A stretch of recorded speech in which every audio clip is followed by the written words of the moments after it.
Imaginen por un segundo una proyección de gasto de capital que supera los 725.000 millones de dólares para un solo año. Esa es la tremenda realidad de lo que se proyecta invertir en inteligencia artificial para el cierre de 2026. Es una cifra astronómica, ¿verdad? Y lo increíble es que este dinero ya no solo vive en el ámbito digital, sino que está causando verdaderas ondas de choque en nuestra economía física.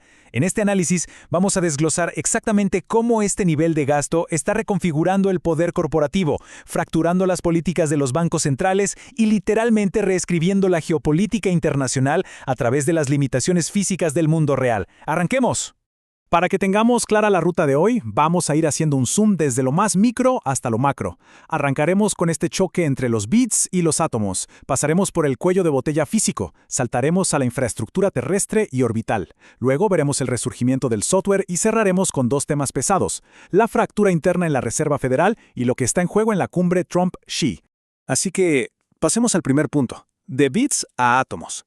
Aquí la cosa es como un choque de dos mundos. Por un lado tenemos la famosa economía de los bits, ¿no? Hablamos del software, los modelos de lenguaje, los algoritmos. Todo esto nos promete un crecimiento infinito y prácticamente instantáneo.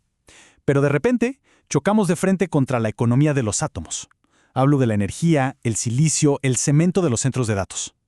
Lo que los mercados nos están gritando ahora mismo es que esta infraestructura física está poniendo frenos de mano muy reales, muy severos a nuestra economía digital. Todo ese entusiasmo desbordante por el software se está topando con el muro de ladrillos del hardware y la logística.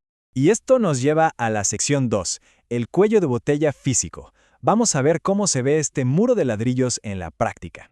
Acabamos de presenciar un hito que, francamente, hace unos años parecía imposible en la industria. Durante este primer trimestre de 2026, y por primera vez en la historia, AMD superó a Intel en ingresos de centros de datos. Estamos hablando de $5.800 millones para AMD frente a los 5.100 de Intel. Ojo, esto no es solo un numerito más, es la validación absoluta de apostar por aceleradores especializados para inteligencia artificial. Mientras el mundo físico nos exige exprimir cada gota de eficiencia por cada vatio consumido, la arquitectura de AMD llegó y capitalizó toda esta demanda masiva de la nube. Pero claro, crecer a este ritmo bestial tiene su lado complejo. Fijémonos en Supermicro Computer, en su tercer trimestre. Vemos un crecimiento en ventas netas que es una locura, un 121% interanual, llegando a más de $10.200 millones. Súper bien, ¿verdad? Pero, un momento, miremos el renglón de abajo. Su flujo de caja operativo es negativo, por $6.600 millones. Entonces, la pregunta del millón es, ¿cómo vendes tanto y a la vez quemas tanto efectivo? Bueno, la respuesta está en un inventario estancado de más de $11.000 millones que simplemente está ahí, esperando procesadores para poder ser ensamblado. Es literalmente la tensión de la cadena de suministro física estallando en tiempo real.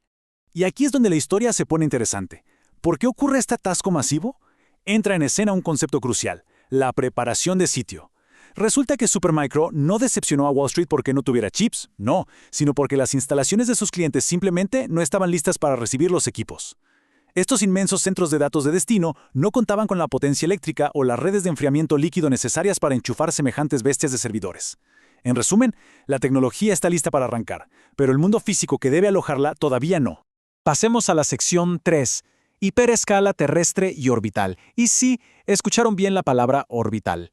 220.000 GPUs de NVIDIA. Tómense un segundo para procesar ese número.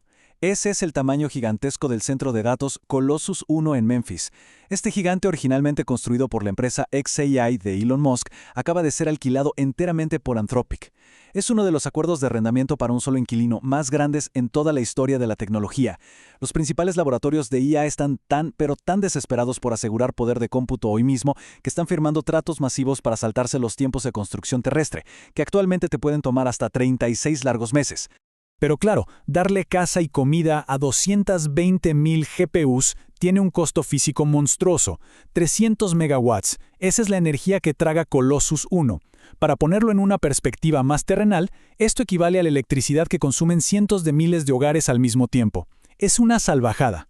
Esta tremenda presión energética está llevando al límite a las redes eléctricas locales y, lógicamente, está encendiendo alarmas ambientales, especialmente si pensamos en los millones de galones de agua que se evaporan diariamente solo para enfriar estas máquinas. Así que con la Tierra quedándose corta de enchufes y agua, ¿qué hacemos? Pues miramos hacia arriba. Por muy de ciencia ficción que suene, empresas como SpaceX y Anthropic están analizando seriamente la computación orbital, y la lógica tiene todo el sentido del mundo. Piénsenlo, en órbita tienes un 40% más de radiación solar para generar energía. Además, el espacio profundo está a unos menos 270 grados Celsius, eso es enfriamiento radiativo totalmente gratis.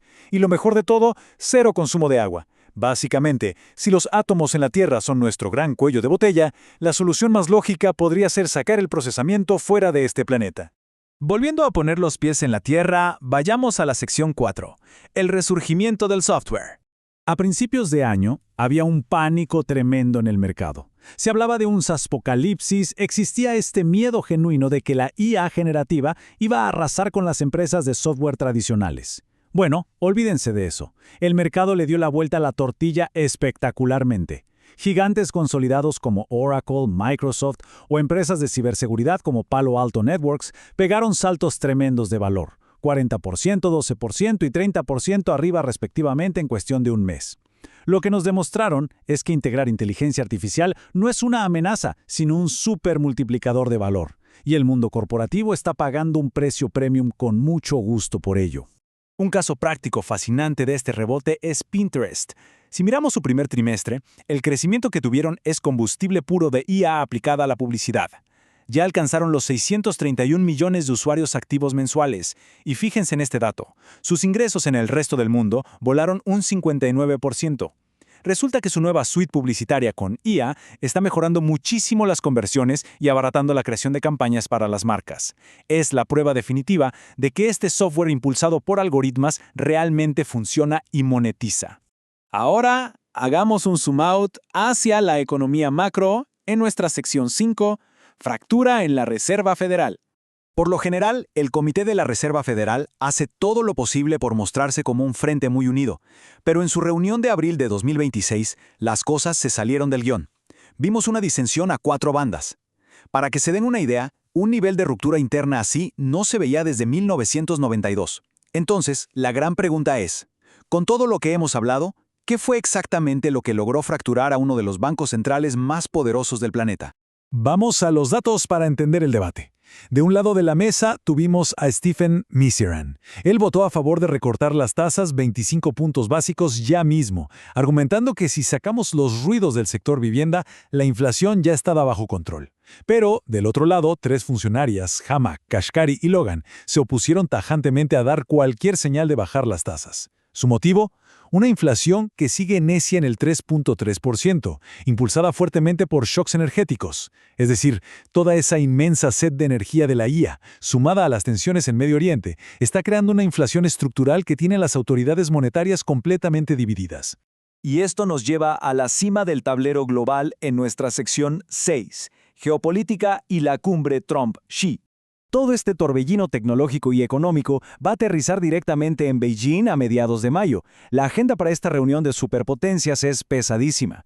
Sobre la mesa tenemos la creación de una Junta de Comercio Institucional para estabilizar las exportaciones, la definición de líneas de seguridad para la tecnología de IA militar, negociaciones súper delicadas sobre el rol de Irán para liberar los cuellos de botella de energía y, por supuesto, Taiwán. Literalmente, la falta de chips y de megavatios en Occidente se ha convertido en una de las fichas de cambio más importantes en este juego geopolítico. Y ojo, que China tampoco llega a esta cumbre inmune a los problemas. Tienen enfrente su propio reto monumental, un índice de precios al productor que acaba de tocar el 2.8%, su nivel más alto desde 2022. Es una inflación mayormente importada, cortesía de los altísimos precios globales de la energía y los químicos. Esto deja su crucial maquinaria exportadora en una posición muy precaria frente al mundo. Al final del día, ninguna potencia se salva de las restricciones de la economía física. Si tuviéramos que resumir todo este panorama actual, los analistas del mercado dieron en el clavo con esta frase: una guerra de desgaste por los recursos de inteligencia artificial. Así de simple. Mientras en Wall Street las valoraciones suben como espuma, alimentadas por las promesas infinitas del software y los bits, la velocidad real a la que avanza el crecimiento global la están marcando los átomos. Cuánta energía tenemos, cuántos chips podemos fabricar y cuánto espacio físico hay en los centros de datos. Lo cual, inevitablemente, nos deja con una reflexión final. Hemos visto ríos de miles de millones de dólares fluyendo hacia esta visión digital del futuro, pero cada centavo termina chocando contra el cemento y los cables del mundo real. Así que la pregunta que nos queda resonando para el resto de la década es esta. Si la economía de los bits sigue acelerando a este ritmo exponencial, ¿terminará la economía de los átomos colapsando bajo toda esta presión? Es una interrogante inmensa que va a definir la innovación, las finanzas y la geopolítica en los próximos años. Muchísimas gracias por acompañarnos en este análisis.